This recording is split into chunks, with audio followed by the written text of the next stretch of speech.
During the Taiyuan era of the Jin dynasty, there was a man from Wuling who made a living by fishing. Following the stream, he wandered along without keeping track of how far he had gone, when suddenly he came upon a grove of peach trees. The trees lined both sides of the stream for several hundred steps, their blossoms vibrant and beautiful, with no other types of trees mixed in. The grass was fresh, and fallen petals lay scattered all around. The fisherman found this unusual and continued forward, wanting to explore further. The grove ended at the source of the stream, where he found a small hill with a tiny opening that seemed to glow faintly. Leaving his boat behind, he entered through the opening. At first, the passage was narrow and just wide enough for a person to pass. After walking several dozen steps, it suddenly opened up into a spacious and bright landscape.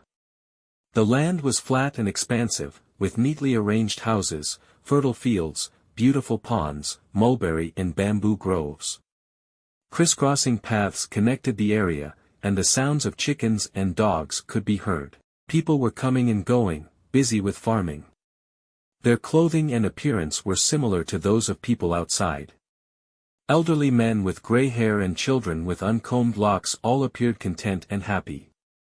When the inhabitants saw the fisherman, they were greatly surprised and asked where he had come from. He explained in detail, and they invited him to their homes, offering wine and slaughtering chickens to prepare food. When the villagers heard about his arrival, they all came to inquire about him. They explained that their ancestors had fled here during the chaos of the Qin dynasty, bringing their families and neighbors to this isolated haven. Since then, they had never left and had been completely cut off from the outside world.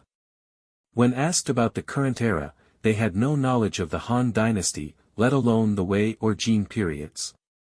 The fisherman recounted everything he had seen and heard outside. The villagers sighed and lamented deeply. Others took him to their homes, where they also offered him wine and food. After staying for a few days, he prepared to leave.